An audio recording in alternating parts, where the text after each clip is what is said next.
Amen. So Parshat VaYechi. This is the last Parsha of Bereshit. Yeah, we made it. Well, you came in pretty late. I finished with you guys, so it's good. With us, yeah. That's what counts. So this week's Parsha is a Parsha where Yaakov passes away, but the Gemara says that Yaakov didn't pass away; he never died. And just brief answer to that is that obviously when someone passes away, it's their legacy continues. So it's as if they were alive the whole time.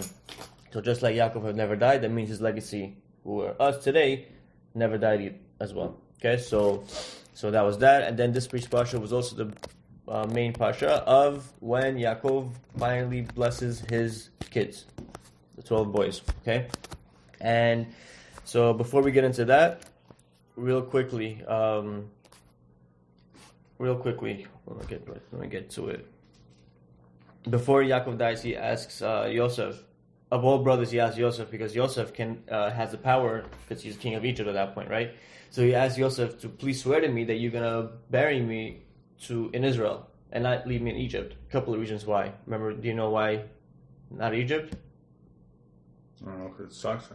Yeah, it does suck. I'll tell you why. Because he said that in the future, which is pretty soon. Oh, it's going to be the what's it called? The lice, right? Right. It's going to be the lice, and also he didn't want the Egyptians to. I forgot about that. It's a common answer, and the Egyptians didn't want him. He didn't want the Egyptians to use him as a god after he died, to worship him as a god. Because what happened when he came to Egypt, when Pharaoh called him to Egypt, the famine stopped. Mm-hmm. So they all thought he must be a god, like a Jesus. Character. Okay, he came, famine stopped, so he must be something. So he was afraid of that. So he told Yosef to make sure I'm buried. And he told Yosef then, he started to kind of like explain his, by the way, cake, please take water. Okay? Please. And ice is over there. So he was telling Yosef, trying to like explain himself what he did wrong. What happened? He didn't really do this wrong, but what happened? He told Yosef right away in the Pasuk. Thank you very much. Baruch Oh man. He told Yosef, look, I want you to bury me in Israel, but please. Amen. Let me explain to you what happened to your mother. What happened to his mom, Yosef's mom. He buried Rachel, his mom, outside of Israel on the roadway, and he buried Leah in Israel with him in the Marat Mechpelah. There are 4 couples there. Right? 4 couples. Yeah. Adam and Chava, Abraham and Yitzchak, Abraham and Sarah, Yitzchak and Rivka, Yaakov and Leah. No. Yeah. Yaakov and Leah. Yaakov and Leah. Rachel was born. She had her own spot. She had her own spot. So Yaakov was telling Yosef, according to Midrash, that the only reason why I buried your mom on the roadside is because. Why? Also, Yosef got his head stuck in there somewhere, no? Yeah. No. Yosef has his with head Yaakov. over there. Yaakov. Yeah, and we'll explain why later too. So he told his son Yosef, "Forgive me for burying your mom in the roadside, but what the reason why I did it was because I had a vision that one day, the Jews will be expelled from Israel, exiled by the Babylonian Empire during the first Beit HaMikdash. And they're going to go on the way to Babylonia. They're going to stop by, because it's going to be on the way of Rachel's tombstone. And this is where they're going to pray. And they're going to pray to her, and she's going to answer them. Not she, obviously she's going to be like the messenger between them and Hashem. Which is like kind of difference. We see the difference there. Yeah. They say that also in Ummah. It's very important not to pray to the rabbi. You got to pray. Use him as b'schuto. Exactly. So just keep that in mind. And through her marriage, she's going to answer the prayers and how the Jewish people will come back. So in essence, I was doing you a favor because they're your descendants as well. Right. And you know the famous story of Mama Rachel? Real quick. The Jews, why did the first Beit HaMikdash get destroyed? Idol worship, murder, right? Immoral activities, right? All these things got destroyed. So then the Jews were exiled. Now, on their way to exile, while it was destroying the whole first temple, all the tzaddikim, Abraham, Yitzchak, Yaakov, Moshe, all these people, they went to Hashem. Please, from the merit of me, who sacrificed my son, Abraham was saying this to Hashem by Yitzchak, save the Jews. Hashem said no. Yitzchak said, please, on the merit of me, and he went on, and Yaakov, on the merit of me, whatever I did, and they all went on. Hashem kept saying, no, I'm not going to have it. Rachel came, and she said, that your people did idol worship, and that's terrible, I know. But what I did was I gave my husband Yaakov to my sister Leah, and if I did that to my husband for my sister Leah just to save her from embarrassment, then you can forgive your Jews who switched you for a different God. Same thing. So through that merit, save them. And Hashem agreed to that, and He therefore forgave them.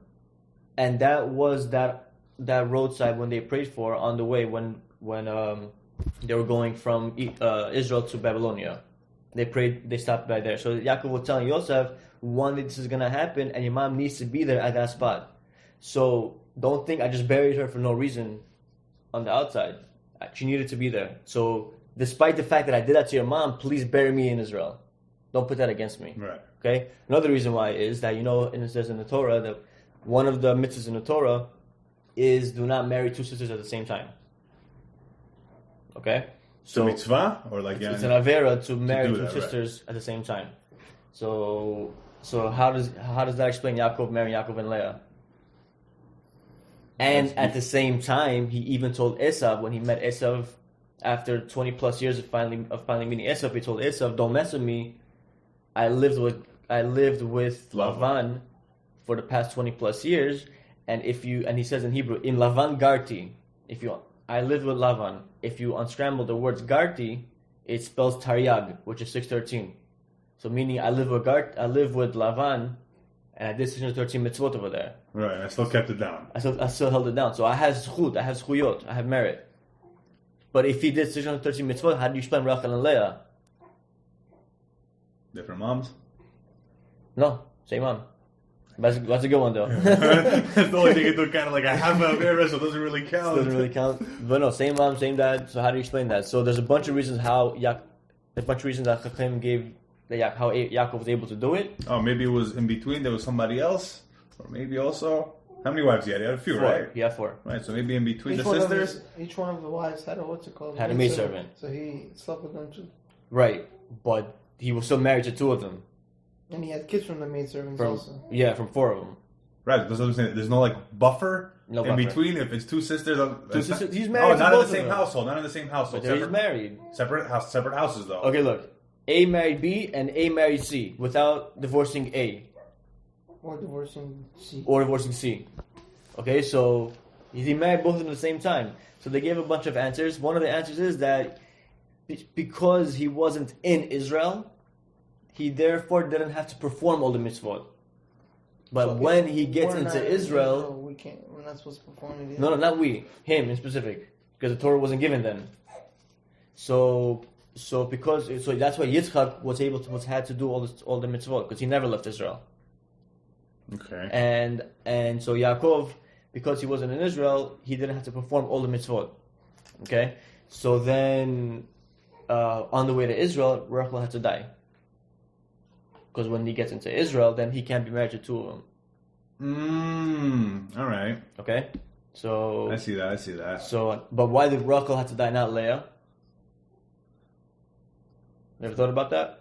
Why wasn't the Rachel have to die, not Leah? I heard something. Hold on one second.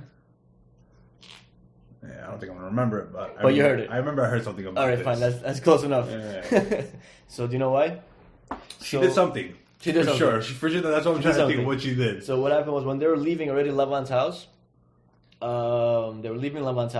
and over there, on the way out, Rachel took one of his idols. Remember that? Yeah. Okay, so you know that? Okay, so Rachel took one of his idols, and now they're on their way. Oh, yeah. Lavan ran after them and said, "Where are my stuff?" And he said, "Me, I never steal anything from you. Whoever stole something from you shall see death." Yeah. That's what Yaakov said. He's cursed not knowing it was Rachel. Yeah, he didn't know. Okay? Right, I remember that. So that's why Rachel had to die young. So now we got that little background story. Okay, so let's continue. And then he also funny is, I'm a Kohen, so I can't really do this. You guys are good. So you're not Kohen, right? Okay. And you were like... Simple Israelite. So I don't have to have none of these problems. Can't go to the hospital. Can't go under Osho Parkway if the trees are hanging over. Man, you're good. You're free. I don't have to have these headaches. So all right. So this is good for you guys. When Yaakov asked Yosef, he told him, Imati chesed ve'emet. Do chesed ve'emet. Do a chesed, a truthful chesed to me by burying me in Israel. So now they're going to ask, the question to ask, what does truthful chesed means? Unconditional, I guess. Unconditional, or it could be just do chesed for me, or do an honest chesed, or truthful chesed. Chesed ve'emet. Chesed ve'emet means that a chesed, that I'm going to do something for you, and you'll never be able to pay me back. Right. And that is when a person buries somebody. Right. So when a person buries somebody the way they want to be buried, that's doing a chesed ve'emet. I'm burying you, but you're never going to pay me back, so I'm doing you a favor. This is the favor. So he's asking. So in asking Joseph not to bury in Egypt, Jacob asked for true kindness. True kindness is done for the dead, since one cannot expect any repayment for it, unless the people of his family members pays him back, or I don't know.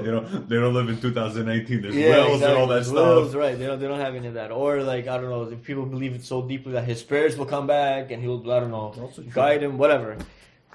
But this is just like simple, basic meaning. When chesed ve'emet, you bury the dead, and the dead will never pay you back. Now, before Yaakov blessed his 12 kids, he first blessed his grandkids, Ephraim and Manasseh. Manasseh being the older one, Ephraim being the younger one. And famous, every child at first grade knows this, that the way Yaakov blessed and Ephraim and Manasseh, crisscross. Left hand went to the older one, right hand went to the... No. Right hand went to the older one, left hand went to the younger one. Which should have been the opposite, crisscross. Right. The right hand, which is the more honorable side, should have gone to the older one, while the left side, which is the less honorable side, should have gone to the younger one. But Yaakov had a vision about these two kids, that Ephraim and Manasseh will have descendants. From Ephraim will come Yehoshua, who was the second in command, second leader after Moshe Rabbeinu. And from Manasseh came, I forget the name, does it say over here? Doesn't say over here, but he came bad people came from him, and because of that, he did a switch. However, the thing about this situation was he didn't put that against him. He didn't put that against Manasseh. He anyway going to get the blessing. And like we say every day, I don't know if your fathers do this, but I'm a father now, so I do this, and my father did it to me every Friday before Kiddush, after Kiddush, Yisamecha Elohim Kefraim V'Chem Nasher. Where's that written? I know that you're supposed to do that. Where is that written? I'm not so sure where it's written. Isn't it written right after... Wait, where's what written? Whatever you said. Like where you can find it in the Siddur, or where do they say you should start doing it? Where is it written in the Siddur? In any Siddur, Kiddush. Yeah, it is. Yeah. So you should start doing that. You should actually start doing that now. Really? Yeah. Start doing that. Whisper to your wife's ear. Not only that, whisper it to your wife's ear now.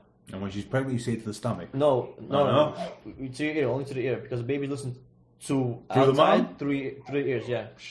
Yeah, we have a Gemara that says that one time a mom smelled food on Yom Kippur and she was craving it and she had to eat it. So the question is, can she eat? Of course. She's a baby. She has to eat. She has to eat, right? Because she has a baby. This is like she can kill the baby. She can kill the baby, right? What did she do? The Chachamim went over to her and told her in her ear, because they know it's not the mom craving it, it's the baby craving it, that today's Yom Kippur, you're not allowed to eat today. And the cravings went away. So sometimes it works. I've done it to my wife one time when she wanted to eat like some, I think it was meat and milk or something like that. What happened? I wanted dairy right after. Something like that, yeah. She's allowed that 1 hour. They're allowed. They're allowed. Technically, you would be allowed because it's for the baby's... Really? Yeah. If I want to eat, if I just had myself pulled brisket, not you. Wait. Not me. I'm just saying. If a pregnant woman... An hour later, she can have milk. Yes. Why? I don't know about an hour later. I it heard depends. An hour later. I don't know. That's what some folks can say, but a lot of rabbis don't let don't let you do it anyway. But technically speaking, you're considered a sick person, and sick people are not allowed to be deprived of what they want.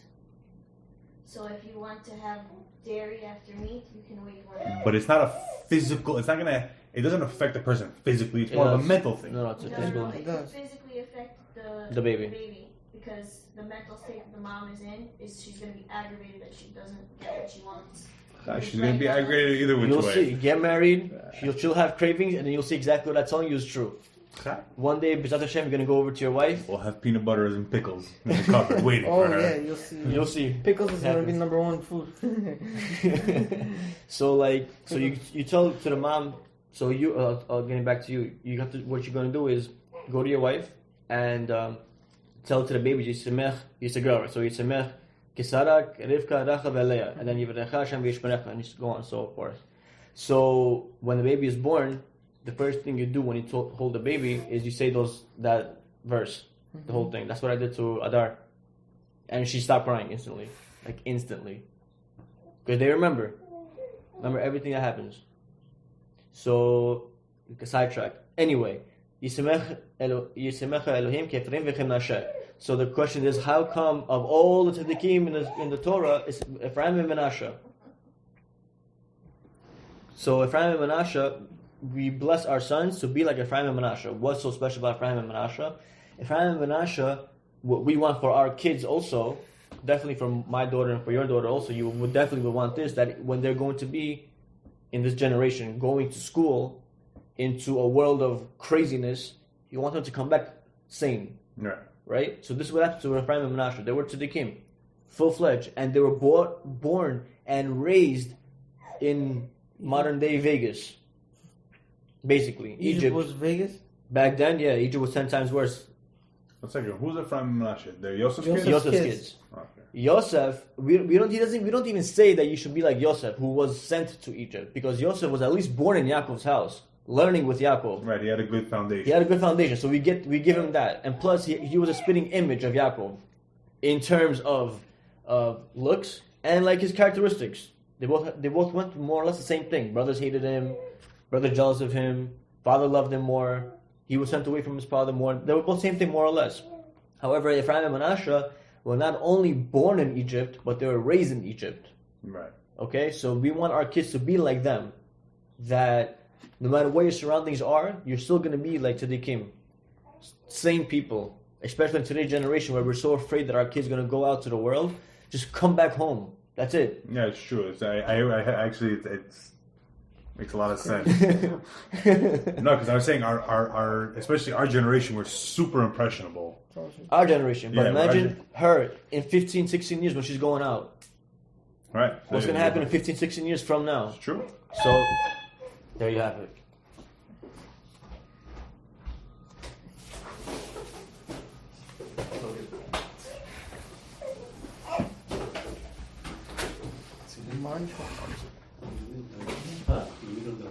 Yeah, it's a no.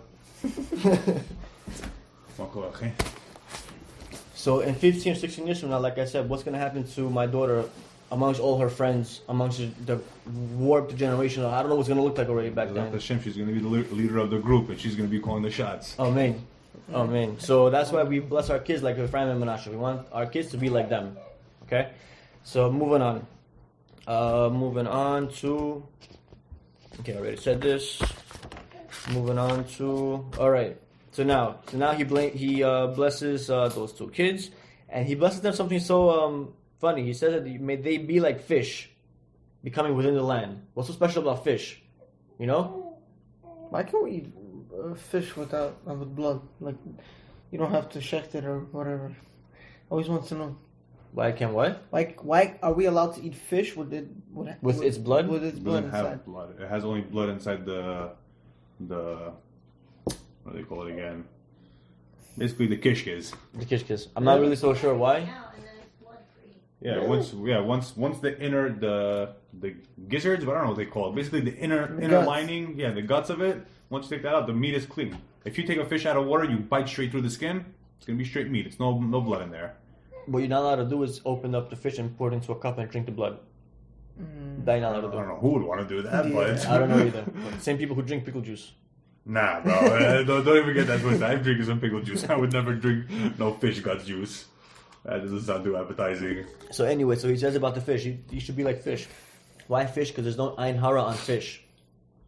And Yosef, the descendants of Yosef, we're going to see soon, one of the blessings is that Yosef had no ayin hara.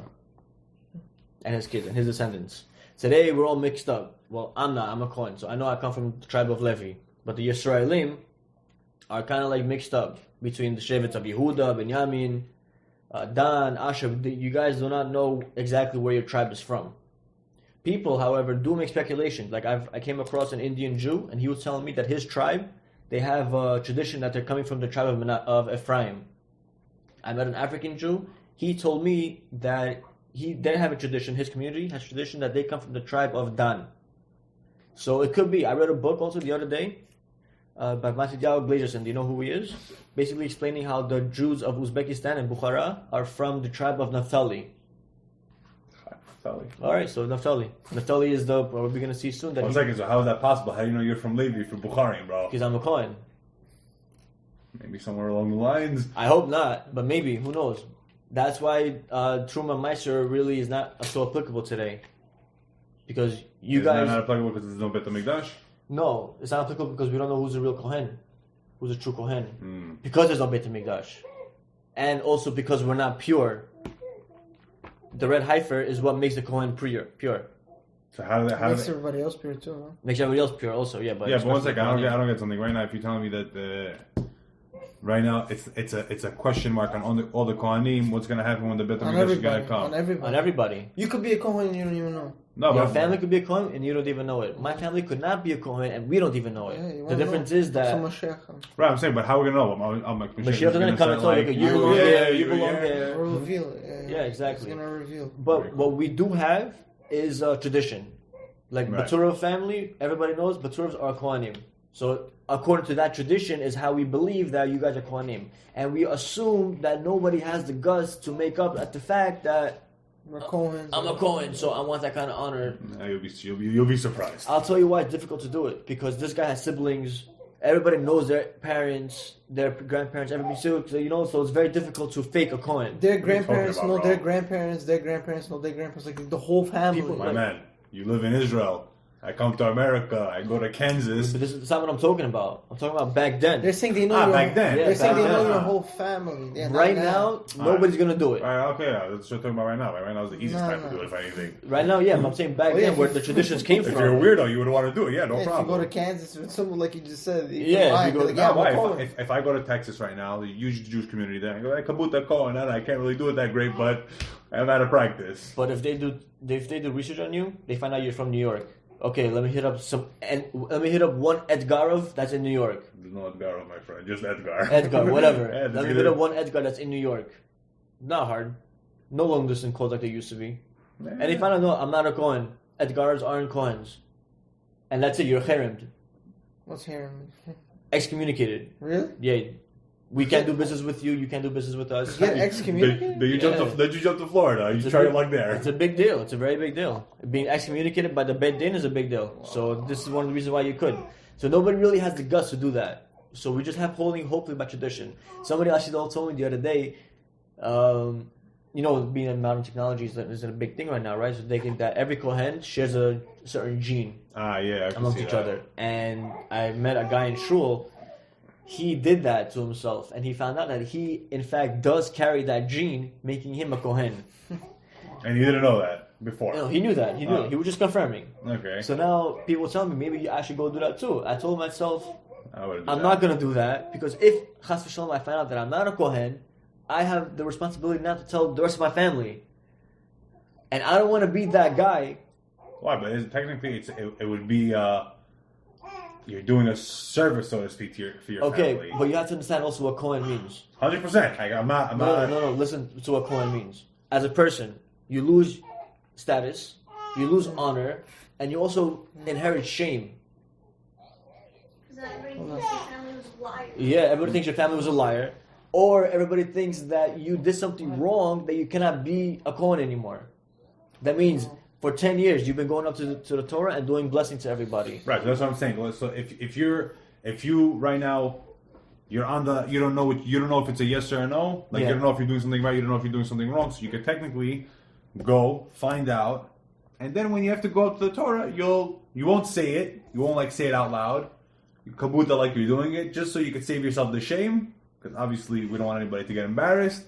And you can let everybody else in the family know, so they can know also to do the whole Hollywood... And if they call you to the Torah?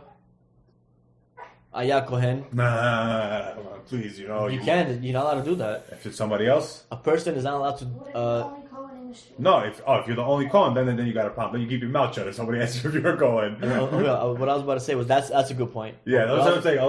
Unless you're like in your shul, your local shul, you're not the only Kohen there. You're a bunch of people. There's a bunch of people, yeah. So you gotta tell them, I respect, but I can't. I'm young But baby, bro. you're not allowed to do that either. Why not? You're not allowed to Reject the. You're not allowed to reject to do honors of kiddush, and for honors of going up for the Torah. You actually lose life. It cuts off your life. Really? Yes. If someone's like, for example, what happens in our circles in shul a lot of times, right? 18, 2 chai, 3 chai, 4 chai, 5 chai sold, and I want to give it to Natan. What do? Thank you. As a Bukharian, right? No, it's okay, thank you, no, please, no. But you're not allowed to do that. You have to right away just get up and say, thank you very much, I appreciate your help, thank you. Right, I got you. You're not allowed to say, no, I don't want, it's okay, you can't. You're not allowed to do that, because that cuts off your life. Lo aleinu. Same thing with the kiddush. When you go into a guest house and the Baal Habayit of the house gives you a cup to say kiddush, so that's tricky. You have to say it also. You have to take it. What if my dad tells me every week to say kiddush? You have to do it. Really? Yeah. Yeah, you do it and then you let your dad know. Like, listen, unless you really want me to do I it. have respect for him. He's older. He's giving you the cup of blessing that you have to take it. You must take it. It's a Gemara where I didn't know that. Yeah, I didn't know that either. I always knew about the Sefer Torah thing. I didn't know about the kiddush thing. In the Sefer Torah, they have to say your name, and then you have to. Oh yeah. Yeah, that's what I heard. So if they don't say your name, you're allowed to reject it? Yeah, just not out loud. For the whole Zevulun, I don't want to do that. Oh, okay. Just the person who's giving you the aliyah, I see. Reject. Okay, maybe. This is a new concept for me also. That's why Ashkenaz don't say the names, but Sfarad do. Really? Ashkenaz don't say it? I didn't realize that. That's what I learned, yeah. I mean, I've been going to Ashkenaz shul all my life. Yeah, I'm trying to think like Rabbi Fish. I'm talking about the Hasidish, not even Ashkenaz. Yeah, right. I'm talking about the Sofachi. I don't remember them. I remember they say my name. Maybe because you're Sephardi. No, because we usually dominate over there. We go over there with me and my brothers, and we just like we do Sephardi over here. All right. So yeah, we don't know. Right, I don't have a favorite reference then. Okay, so Ben Porat Yosef Ben Porat Aleayin.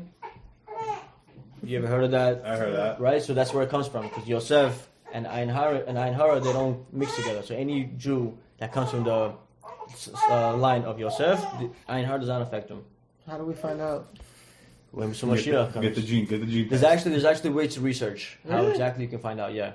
I want to find out. But it's very difficult. Like you could come through a stumbling block and it could mess you up. But here's what I think. So since you're new, I'm going to tell you like this. You guys know this already. I like to take whatever I learned in the Torah and apply it to the life what we have today. Yeah. Okay. So what I'm about to do is I'm about to go from each tribe and what their blessing was, and we're going to sometimes, if it is not written in the Torah, we're going to creatively think how it can apply to us. Because whatever Yaakov blessed his kid, it now went from his line, right? Okay, I'm blessing Yehuda to be all kings. Now all kings are Yehuda, but who is Yehuda today? So it's because we're all mixed up. So if we're all mixed up, I will assume the blessings are mixed up as well. Okay, 2 blessings are not bad also. Okay, 12 blessings. You think with that mixed up? With that mixed up, yeah. Well, probably besides for the Levim. But everybody else, there's 11 blessings. Now everybody's all mixed up. So probably he married him. He married her. She married him from different tribes, back and forth. So they intermarried and had kids. So probably all the blessings tribes are mixed up. All tribes are mixed up, and in environments that they live in, they're not supposed to be living in. What are the Jews doing in Africa? How do Jews end up in India or in Australia? Like, where do they all come from? Like, they're probably all. There's a rabbi in Los Angeles, right? That he went through a whole. What's his name? I don't know, but his YouTube name is Beverly something. Okay. You know what I'm talking about? I think I know Whitebeard. I think I know what you're talking about. Okay. Yeah. So he gave one time. I think he has like a couple of shulim that it gives you like the breakdown of all the lost tribes.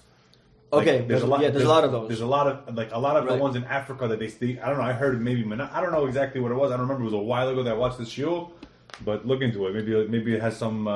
Maybe, but there's a lot of people saying who are the lost tribes. A lot of rabbis like giving up these like, let's find the lost tribes. There's a lot of things, and you know what? You can't find You can't find out. No, you have like he was saying, Africans that they don't know that they're Jewish. They still doing dancing around fire, whatever it is, but they wear like a 4-corner garment. And You know? and we've seen videos. And it's calmed down. It's a tradition for them. Like it's passed down. So like you know that it's like it's something like it's a talit. It looks exactly like a talit. So they say that there's a lot of like traditions that pass down. So and they say from the time and where they passed and where they were buried, or they try to get like sciencey about it. And they guess it's like a guesstimate. And do you guys remember J. Suez Charlie? You remember that? You remember where there was a situation with terrorist attack in France, where a cartoon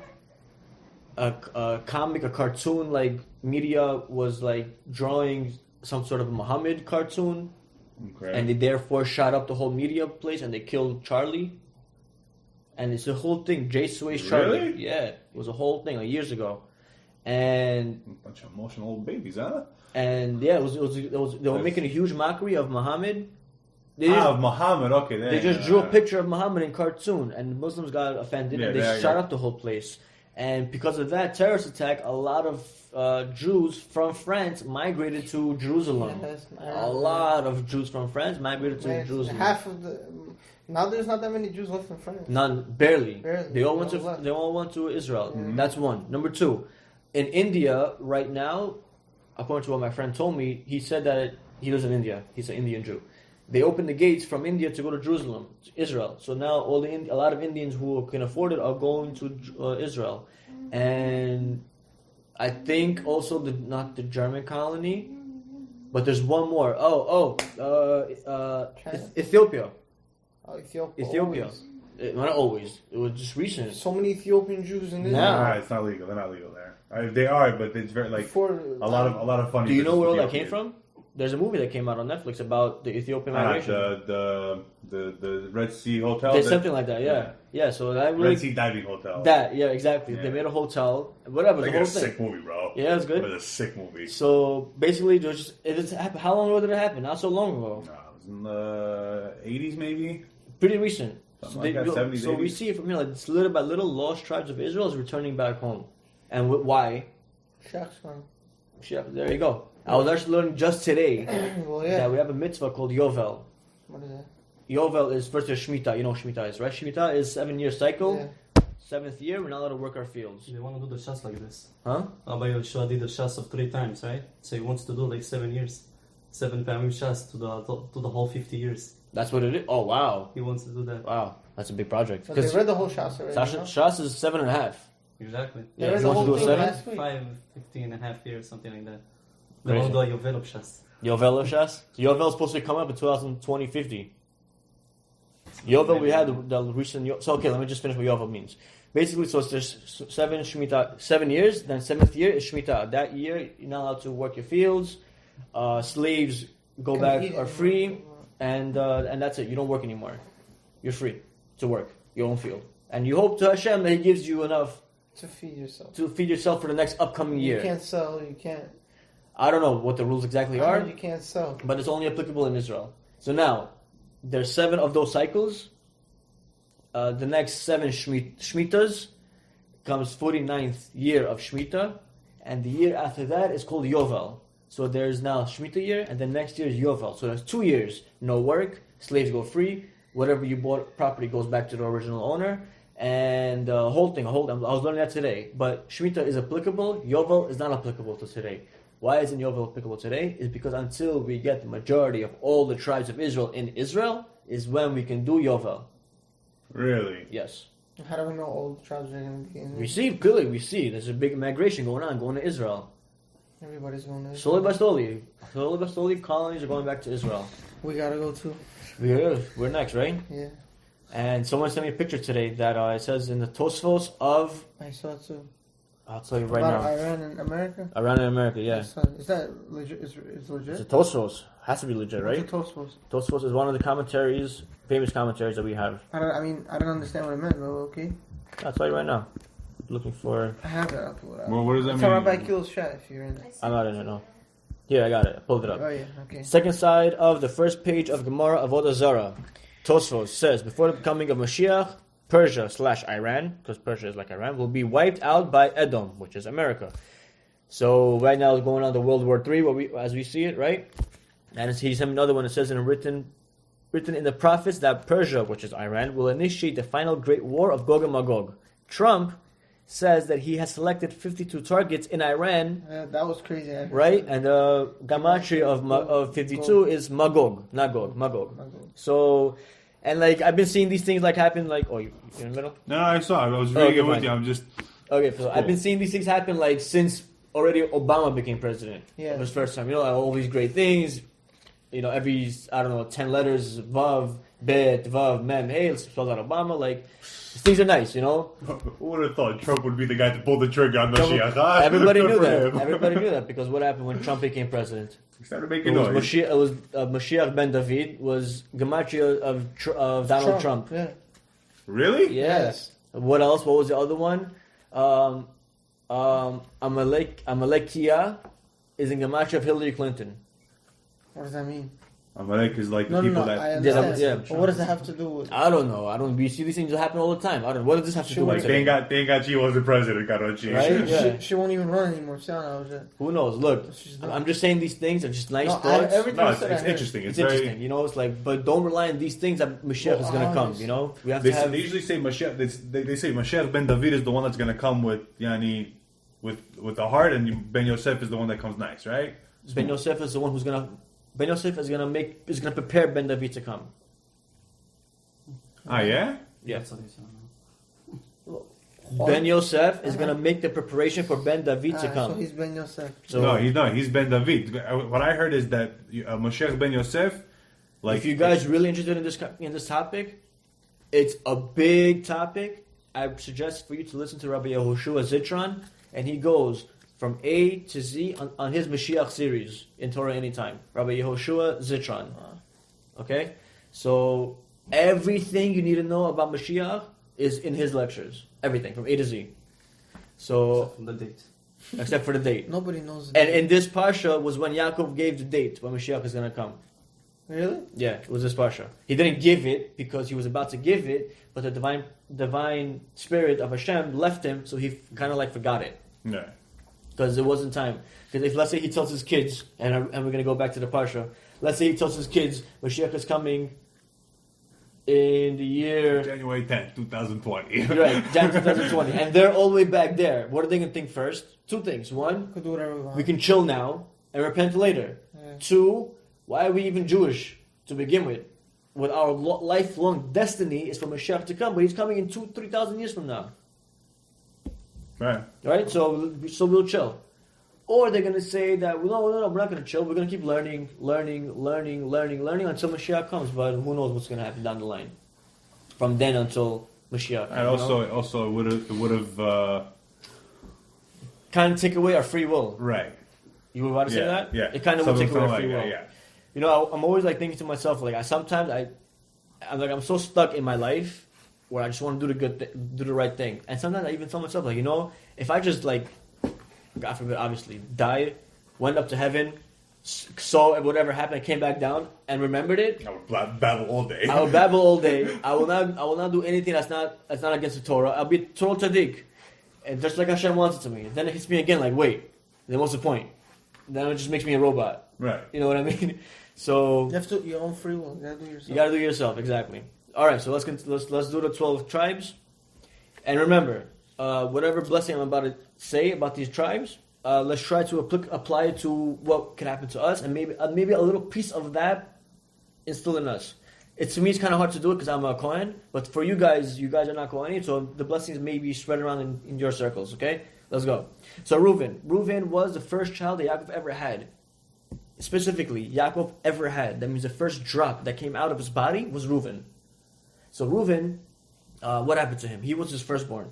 Reuven was supposed to be the guy who had the kingship, the priesthood, and the Bechorah. But he messed up along the way, and he lost all of that. What happened to him? He took the bed that was, after Rachel died, the next runner-up was Bilhah, her maidservant, to be with Yaakov that night. But Reuven, quick to think about it, took the bed of Yaakov and put it in his own mom's tent, and which caused the divine spirit of Hashem to leave Yaakov. Because of that, Yaakov said, because you jumped into action too quick, and you didn't think about it, logically speaking, you lost it all. Your kingship is going to go to Yehuda, your priesthood is going to go to Levi, and your Bechor is going to go, your firstbornship is going to go to Yosef. Why Yosef? Because Yosef should have been Yaakov's firstborn. Why? No, Because he was supposed to marry Rachel first. Okay. And if he would have married Rachel first, Yosef would have been born. So she was giving him the firstborn, and but he put Reuven on the line. Like after all the 12 blessings he gave to each individual, he blessed everybody in unity. You should be unified. You should be so on. Generic blessings he gave him, and he also told, and we see it later in the Torah where Moshe prayed for the children of Reuven himself because of what Yaakov did to Reuven. He didn't really give him an explicit special blessing. He gave him like, I'll put you on hold for now, okay, and let Moshe take care of you. So that's one. Now we move on to Shimon and Levi, the brothers who killed out all of Shechem. Remember the time when Dinah was raped by Shechem? Shimon and Levi both conspired against Shechem and the town to kill them all. Remember that story? Yeah. Remember that story? Yeah? So, he didn't explicitly curse Shimon and Levi. He cursed the anger they have together. Separate them. They can't be together. They can't be together. Because when you guys are together, you guys cause mayhem. I don't know why. You guys just don't click together. You kill people. Though it is okay, the fact that you killed them, they deserve death, but we don't want to instill the trait of murder in my family. Therefore, I curse your anger. And my name is not going to be involved in your descendants. How are we going to see this? Later on, we're going to see that descendants of Shimon, Zimri, will organize the tribe of Shimon to dispute against Moshe. And when that happens, they say Zimri ben Shimon, and they go like father of this, father of this, and then they stop at Shimon. They don't go past Shimon. They don't say Ben Yaakov.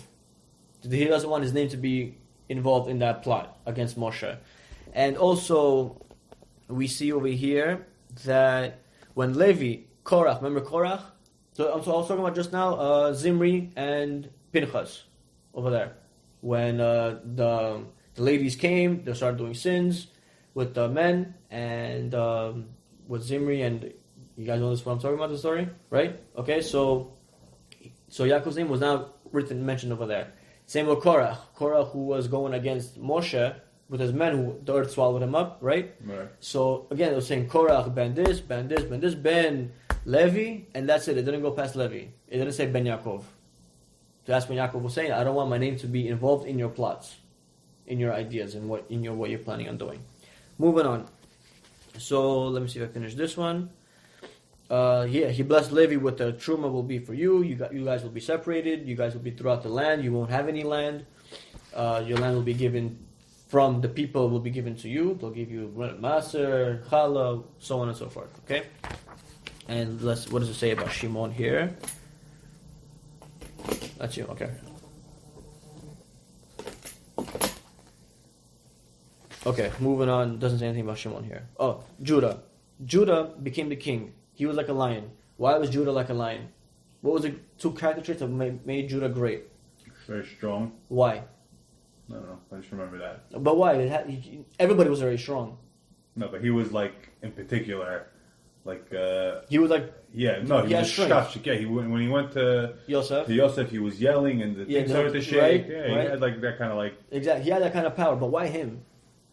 Why, you know, remember what I told you about Tamar? The Kalan that she was with him. Exactly. Yeah. So basically, quick background story. He had 3 sons. I remember you told this 2 weeks ago. I told you this 2 weeks ago, right? Yeah. He had 3 sons. The first son married Tamar, died. Second son married Tamar, died. Yeah. I'll keep him reserved for my third son when he gets older. Instead, what did he do? He went and had relations with Tamar, thinking that Tamar was a harlot. In exchange for his signet ring, for his staff, for his goat, whatever. And then the people saw that Tamar was pregnant, and they went to take her to court to kill her, because that's the punishment of people who do immoral behavior. And the court that they went to was Yehuda's court. And Yehuda didn't recognize her. Back in the day, they were tzniut, they covered their faces when they were in the middle of performing immoral acts. So she said, before you kill me, here's a ring, here's a staff, here's a goat. Yehuda, so that could have said, I don't care, I'm kill you anyway, and save himself. Instead he said, no, I'm the father of that kid, that's me, don't kill her. So because he stood to justice, he got the kingship. And not only that, when the brothers plotted to kill Yosef, before even putting him in the pit, they wanted to kill him. He said, what do we have to do to kill him? For what? Let's put him in the pit. Because he spared Yosef's life is why he got the kingship. Wait, some of the brothers actually wanted to kill him. Yes. But Yehuda got up and said, we don't have to kill him. yeah, Yehuda. Yeah. Let's just put him in the pit. And let fate decide to kill him or not. Let me put it back in a minute. Okay? And then also in the blessing of Yehuda, if you look in the pasukim of the blessing of Yehuda, every letter of the alphabet is written there. So, you want to move?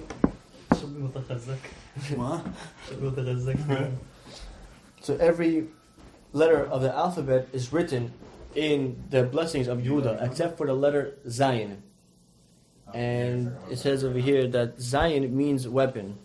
And because that letter Zayin is absent from the blessings, that means he doesn't use his weapons when he's a king. His people, his kingdom are all righteous people. That's basically kind of quote unquote their weapons, where they just pray and things happen for them. David HaMelech, right? Shaul HaMelech, all righteous people. And those are what they use to fight wars. Not, I don't know, whatever these spears, swords, those things, okay? So now, and this is what the shiur is going to be mainly about, is why I wanted to speak about this, is very important, about Yissachar is going to be the one, let's make sure, no, I'm sorry, Zevulun. And then from Yehuda, I go to Zevulun. Zevulun is the guy who lives by the shore of Israel. He does trading and business, and he supplies the cash. He supports Yissachar, who is the one who learns Torah all day. Zevulun and Yissachar made a pact. Zevulun, you go out and work. Yissachar, you stay here and learn, and you support me. And together we'll make a switch. You support me, and I learn Torah. And whatever I learn, half of that reward will go to you. So you're good. So, and people who comes from Zevulun are the businessmen, the ones who are smart in business, the ones who know about trade. Who comes from Yissachar? The ones who, Talmidei Chachamim, the Sanhedrin, the ones who teaches about the cycle of the moon, dates and the calendar, the smart people. Moving on. Okay, I'm going to save this page. I'm going to take this. This is very important. I'm going to go back to that in the back. And then save it, Dan. Dan is going to be like the judge of his people. He is like a snake on the road. When people step on him, he makes the rider fall backwards. When people go against him. So it seems like he's going to be like the sharp in his mouth. He's going to be sharp. Like, kind of sounds Jewish, you know? Like, if you hurt me, I'm going to be like a little girl, I fall on the floor and I can't fight back. But I do know how to sue you. All right. Right? You know, I said this before, right? I can't fight, but I do know how to sue. Who's done? This is done. So who knows, right? His mouth can be like attacking people, like a viper. Like attack. Oh, like aggressively, or like Yani silver tongue type. Take it how you want it. Okay, that's how I took it. Take it how you want it. This again, I'm just saying how he blessed him, and you guys take it how you want it, how it applies to your lives. Because again, all of these Shavatim are mixed up, and their blessings, assumingly, are also mixed up. Okay, so now God, He is a troop. He is the army man. He's the one who protects. He has the people, soldiers, as a group. He's like done individually, he's like that, but God as a group, He's a soldier and goes out and protects as an army. So, and then Asher. Asher, as you may know, I said that Asher shall have beautiful daughters. And they have rich food, rich fats, olive trees will go in their land. But it doesn't say why, but I will assume it's because it has something to do with Asher's daughter. Remember Asher's daughter, Serach? Asher's daughter, Serach, is the one who told Yaakov, Yosef is still alive with the harp. Remember, Yosef is still alive? That was Asher's daughter. Right. She was the one who lived forever. So I presume the reason why Asher shall have beautiful daughters is because of that woman. Who, by the way, comes up in the Tanakh a lot. Because she lived forever. So She's still alive? Still alive, yeah. But in Gan Eden, she went as a whole in Gan Eden. Kind of like Eliyahu Navi situation. not really a situation, but whatever. So then Naphtali. Naphtali is a messenger gazelle who delivers beautiful sayings. Naphtali is the guy who's speed. He's a guy with speed. When they were in quarrel with Yaakov and Esav about burying Esav instead of Yaakov, that's where you said they cut his head off. They sent Naphtali to go home and grab the contract that Yaakov and Esav made and bring it back. Why Naphtali? Because he's going to go chick-chock, back and forth. Right. Other people take 3-day journey. He's the speed one. So that's him. He's about speed. So what is it called? How do you spell it? Elegance? Agility, yes. So this is where agility comes from. He was a Flash. He was a Flash. deer. He was the Flash. He was the Flash. So over here they say deer. Gazelle, whatever. So a fruitful son, Joseph, and now it says about who is this?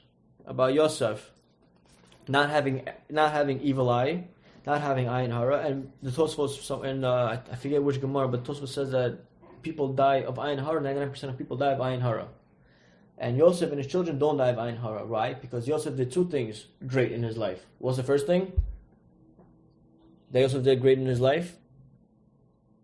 Not to be confused with his wife, with Potiphar's wife. The first thing he did that was great was when Yaakov went to meet Esav for the first time, he blocked his mom Rachel. Okay? Because what happened? Leah and Rachel, Yaakov and Esav. One of them was for him. Leah was supposed to marry Esav, Yaakov was supposed to marry Rachel. Okay, but it got switched. So now Esav could be under the understanding that Esav is supposed to marry Rachel and Yaakov is supposed to marry Leah. So when they finally went to go meet Esav after 20 plus years, Yosef covered Rachel so Esav shouldn't look at Rachel. Okay? That's one. Second, that's Shmirat Einayim, this book. And then when Potiphar's wife was seducing Yosef so hard, so much that today none of us will be able to control our desires to be with women such as like that, he stopped himself, went to jail for not doing it, didn't complain about going to jail for not doing the sin, and ended up being the king. And because of Shomer Habris, which is this book, he does not have Ayin Hara hitting against him. So if somebody is Shomer Einayim and Shomer Habris, is protecting himself from Ayin Hara. He has the blessing of Yosef, basically. Huh? He has the blessing of Yosef. That was the blessing of Yosef, yes. So, and then Binyamin. It says here, like I told you guys, remember, Binyamin is a wolf of prey. The wolf, Binyamin. Okay, so he said, there's a passage that says about him that he eats a portion and in the evening he divides, in the morning, he eats a portion and in the evening he divides the spoil. Who does that sound like? Could be confused as Robin Hood. Because he in the morning he eats a portion and in the evening he divides the spoil. Sounds like Robin Hood, but it's not really like Robin Hood. Basically what it's saying in deeper terms, alluding to the kingdom of Shaul, which was the morning of Israel. Because Shaul was the first king, he was like the morning of Israel. And then Saul came from the tribe of Binyamin. In Israel evening, which is the darkest hour, the descendants of Binyamin will also save Israel. Israel will be exiled by Nebuchadnezzar and will bring them to Babylonian. There, 2 Benjaminite, people from Binyamin, 2 of them will save all of Israel. Who are they? Mordechai and Esther are from the tribe of Binyamin. And they ended up saving the whole Jewish people, which today we have the Purim story. Okay? So now he blesses all 12 of them, and I saw it somewhere, and I don't think it was in this book, but he basically told all of them to take one bamboo stick and break it, crack it. And they all did it, no problem. And then he told all of them to, each of you hold 12 of them. They all took 12 of the bamboo, and they're not cracking it. And they had a hard time cracking it. This is my grandfather's shiur, may he rest in peace, his favorite shiur. So he always tells me, because I have 3 other younger brothers, Joshua, it's very important to be close to your brothers. That's very smart. I was like thinking, yo, what does that even mean? Take 12 of them try to break it. Yeah, you kept telling me that. It just registered. I know. It took me a while to register also, because I was young, first of all. And second of all, who knew he got it from the Midrash of the Torah? I didn't even know that. No. My grandfather and my dad loved this Midrash, but they don't even know it's from here. So like, so if you take a stick, right? You crack it, no problem. But if you take 12 sticks, you can. It's going to be harder for you, just like you and your brothers. So that's what Yaakov was trying to portray his descendants. Don't break up your relationship. Don't break up your relationships amongst each other, because anybody can crack you if you're alone. But if you're together you're different. Stronger. You're stronger. So even if people can crack you, 12 of you, it'll not be easy like it will be for one of you. Right. Okay? So, now, back to what I was saying before. One might ask a question. Who did he bless first? He blessed Zevulun first, and then he blessed Yissachar first. But Yissachar is older than Zevulun. So it should have been by oldest to youngest. So how come he blessed the younger brother first, the businessman, and then the older brother second, who's the learned person? Now remember what I told you. Them two made a contract amongst each other. That you, Zevulun, going to go out to work. Me, Yissachar, going to stay and learn.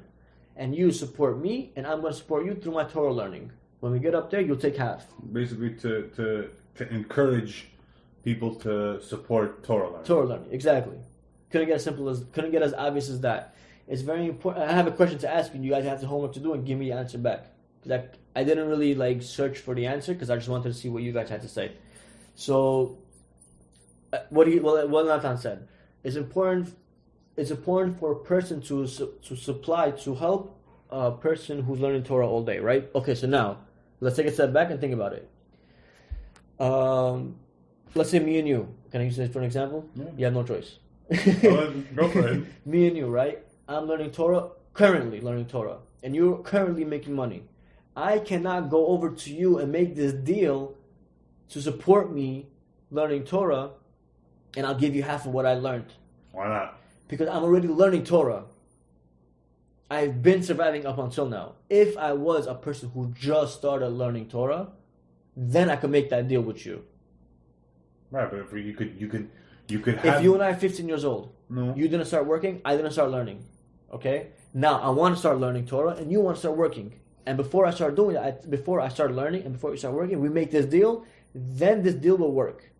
But if for 5 years I've been learning Torah, and I've been surviving by other means, I cannot just go over to you and tell you, you've been working for the past 5 years, support me, I'll give you half of what I learned. No, not what I learned, what I will be learning henceforth. Reward of what I've been learning. I can't do that. Why not? Because I haven't been... But you don't understand. Whatever happened before, Anna, this is before, that's you. Yeah, I understand. Prenuptial agreement is what we like to call this. Right. Anything after the merger or the partnership, anything after that. What happened the first 5 years? Fine. How did I survive? Figured it out. I had to continue figuring it out. But you can't. It's very easy for me to take money from you and learn. It's very hard for you to give me money.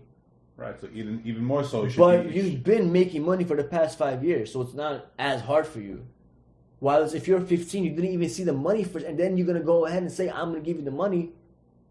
It's a lot harder for you. Okay, so I see what you're saying. Okay. It's not really such a big deal already. You've been making money. I've been learning. I've been surviving. You've been making money. It doesn't hurt as much. It doesn't hurt as much. Yeah, but there's always a flip side to the coin. You can always stop making money. You can always stop learning too. True. How many times did we see that people stop learning and going to work because they couldn't make ends meet? So you're giving the answer right now. That's what exactly what I'm saying. Then eventually that's where I come in as the businessman, as the money man. For me to continue, Yeah. right? But if we started from the get-go, then we would have been having these issues retroactively. No problem. I would have been always learning. You would have been always making money. Hi, this is life, bro. Sometimes you meet the person that you're supposed to meet 20 years later in life when you're 50 years old, and you also have to understand what kind of deal I'm making. I'm giving you half of my reward. We do not know what that means, but you know what half of my reward is? How infinite we've learned about how infinite Torah reward can be, right? Yaakov saved the jugs of oil that one time from Eliphaz. Don't take away my oil. Let me learn my Torah for one night. And today we have Hanukkah. Right. From back then, how infinite it could be, and we're taking half of that. And what did you even do? You just made money, but you're taking half of what I learned. It's a big deal. So it has to be like the first and foremost. We set it straight. That's one. Two. Number two is what is better, the person supporting or the person learning? No, the learning Torah. Supporting. I would think what you said, learning Torah is better, but apparently according to Me'am Loez, exactly, it's easier for Just sit down and read and like No, learn. it's not as simple as that, but Obviously, I see it's what not you're saying. simple. It's more of a It's harder for a person to give up money and easier for a person to sit down and learn and just receive money. And you have to understand, and a lot of rabbis agree with me when I'm about to say it, is that in the kollel, in Beit Midrash, people who learn all day, 9 hours a day, and get paid by the kollel to learn, how many hours of the day are they actually learning? Set aside their lunch breaks, set aside the smoking breaks, set aside the phone calls they make, That's why I have to look for a right kollel. Because over here in Bet Gavriel, they're actually learning all day.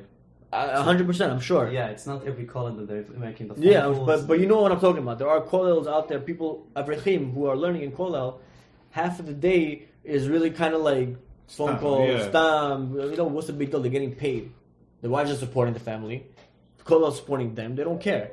So it's easier for the business. It's harder for the businessman to give the money, and easier for the Torah learner to receive money. For all we know, he's probably using that money for his own personal benefit. It's not just that. It's also it's more of a mentality. It's of course a mentality, but what the Torah, what the man was here is saying is that, and why was Zevulun blessed first, and he was the younger one? Because since he's a businessman, he's better off. He's gonna have the harder test to give the money to Yissachar, who's a learner, and he's even older. So Yissachar is. But so here's my question. And I didn't ask anybody yet. I'm going to ask you guys first. So, me and you, okay? We're 15 years old. We make a pact. I learn all day. You go out and make money. After 120 years, you and I, we're going to go to Gan Eden, and you have half of my reward I've been learning up until now. Right. We're talking about 100 years. 105 years. 105, I was about to say. 105 years. Don't try to screw me on five years now, bro. I'm playing games over here. Smart. You see? Quick. That's why you're the businessman. So now, okay, good. So now you have half my reward. But I know Torah. You don't. That's fine. That's not fine. You do not know Torah. You're only going to enjoy the Torah after 120 years. While I will enjoy the Torah today, I can actually give shiurim. I can already apply Torah learning to the worldly benefits. I can know what to do in situations because the Torah said X, Y, and Z. And I'm supported by you. So I know Torah. My finances are set. After 120 years, I go to Gan Eden. My Torah over there, reward is set. I'm good. This world and the next world. You... So there is an argument for what you're going to say, by the way. There's an argument, what I'm saying. No, I said I could give you an argument. Oh, okay, go ahead. So I'm right now asking the question because I don't know. Well, but finish your question. So my question is, how come you're better than me while I have this in the next world, while you only have the next world? Why am I better than you? Because I'm giving you something that, because we still have that free will aspect that you were talking about before. Okay. That we don't know. It's faith. We have faith in God that after we die, X, Y, and Z is going to happen. This is all based on faith, correct? Right. So right now in the tangible world, in this world, I have to be giving you something. Okay. For the next world that we're going to have to see if that comes true. I mean, I give you something in the next world. You give me something in this world. Right. It's harder to give first than to receive later. It's harder for an investor to invest money to hope to see a return. Right, and that's what's happening. That's one of the arguments. And another argument can be, is no problem. But this is why this makes you better. Right. Okay. Because I'm doing the initiation. I'm initiating. Also, he's trusting in you to learn. Right. He has no idea what you're gonna do. That's not true. I would test him. No. I would hire a rabbi. I want to see if he knows what he's talking about. Pick up one of the Gemaras. Let's say you're a real businessman and you really don't have, some people just don't have time. They're flying, doing something, and you trust in him, you pay him, you give him money to the kollel or whatever, and it's actually, he doesn't know what he's doing, or doesn't learn as much, or but he doesn't want to learn. But according to what you said, at the end of the day, I did get this world and I did get that world, and he just only got that world. You don't know Torah learning. Right, but in Olam Haba, you're gonna go to a shul and he's gonna give you a speech, and you're not gonna know what he's talking about because all your life you've been dwelled in business and you never learned Torah before. You relied on me to give it to you, and you're gonna get it, just not now. You have to wait. Okay. So why are you considered better than me when you have less than me? And remember, I'm learning Torah. What learning Torah mean? Not learning reading. but doing whatever the Torah is saying. Yeah, getting it. Give to the car. Oh, you're telling the businessman is not like he's religious, but very like. It doesn't matter who he is. He's supporting a Torah learner for a return of half of what he gets in Olam Haba. He could be religious. He could be not religious. He could be reformed. He could be whatever he wants. But he's supporting a Torah. He could be supporting a Torah learner. But I'm learning Torah. Okay, I'm going to borrow money. I'm not going to take interest. I'm going to lend money. I'm not taking interest. I'm going to get to the car. I'm going to have guests come to my house. I'm doing whatever the Torah is telling me to do. But yet, Yaakov is saying, I'm blessing... Because I'm giving him the means to do that. But what about you? You don't have any... I understand. I wasn't going to do it anyway. Okay. Either which way, pay somebody. Either which way, I'm not doing it. If that's the case, whether if I'm this kind of religious, not religious, reform. Pay somebody. But if I'm going right now and out of my money, I say that this is a worthwhile cause. I want to pay for your learning. So what? So that makes you scot-free of learning Torah? No, right? It's not. But I'm still doing something against my nature also. But like you said, this is not. The guy's religious status is a variable. It's so not okay. We don't know. It's not an okay thing because you can't rely on you to learn and I'm gonna get all my right. So that's why he's asking why is the businessman better? Do you have an answer for me? No. Ariella? Answer for me? I would honestly say, like, I had first give you your input. We don't want to equal opportunity over here. You usually have the answers. Why the businessman is more important? Yeah. Because without the businessman providing for the family. Right, but you would have the means. Supporting the family. That's the basic answer. It is a basic answer. You're right. That is, Everybody would just be working, supporting their family. There wouldn't be Torah learning, right? But if no one was supporting that person, see, I didn't think of it like that. That's a smart answer. Then no one would be learning. That's so smart. Then not this and not this, right? Right. Everybody would just be working. Everybody would be the businessman. No one would be the learners because Everybody no one was supporting the yeah. learners.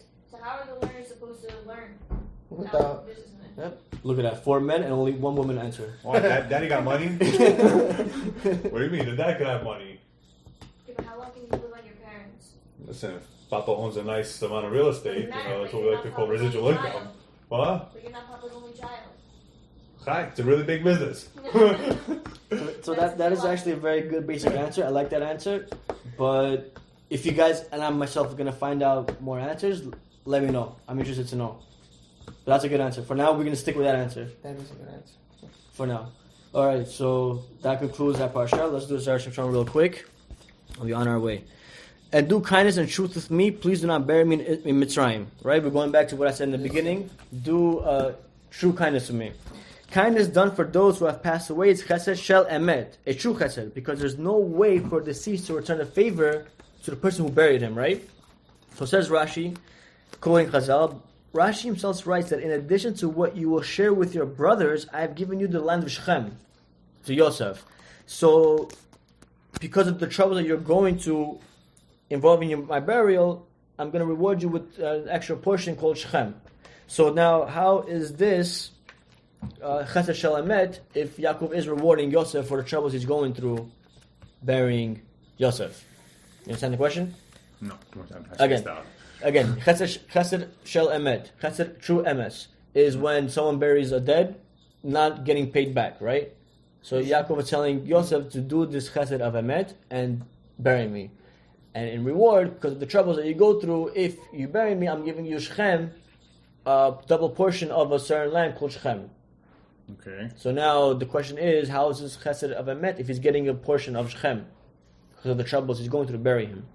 Was that mentioned before? The asking? What I mentioned was that Yosef is doing. No, I'm saying was the Shechem getting the Shechem? Yeah, that was a pasuk. Yeah, that was a pasuk. So. Because maybe he was getting it anyway, regardless. Okay, that could be. Yaakov was not asking Yosef to personally accompany the body in a hands-on way until he was buried. But when Yaakov was about to die, he saw what he was going to take place in the future. And he says, I'm about to die and God will be with you. At that time, Yaakov also saw that his son Yosef would not be satisfied with handing over the burial to an assistant. So he responsible for himself, he will go and do it. Before, we were under the assumption that Yosef would just send his men to Yaakov and just bury him. But then Yaakov saw that Yosef would not be able to handle that, and so he himself would do it. So because he himself was going to do it, then Yaakov blessed him with the land.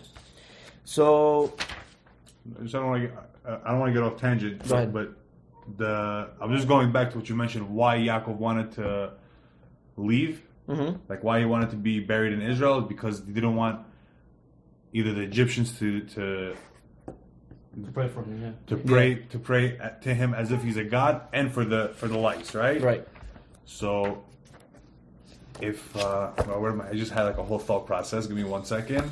Can I finish this thought process? Yeah. Go Okay, ahead. so basically, since Yosef went ahead and buried Yaakov, which he wasn't supposed to, he could have just sent his people, he ended up getting Shechem.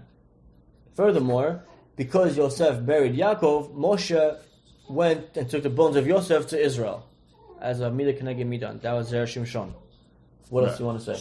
So it's really the question has to be prefaced with, are we allowed to not encourage, but indirectly, like help, I guess you could say, going to praise whatever God that they pray to? Like if I would write a book, it doesn't specify on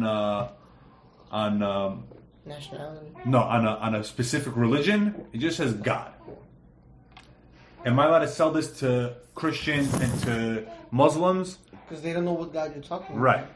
Me as a Jew. I'm not so sure. I would presume to stay on the safe side. No. No. Right? Because I would say, who cares if Yaakov is going to be buried there? Let him be buried there. He's not. He himself didn't want to be buried there. Yaakov didn't want to be buried there. No, he himself did not want to be buried there. Buried in Israel with his fathers. Right. So if you would have been buried over there, that would have avoided the whole Egypt situation. But Egypt was supposed to happen. Right. Well, but listen, it was inevitable. If that wouldn't have happened, the lice wouldn't have happened. Yeah, so then, you know. Right. So CHAZAK, VaNitchazek. This is Parshat, conclusion of Sefer Bereshit.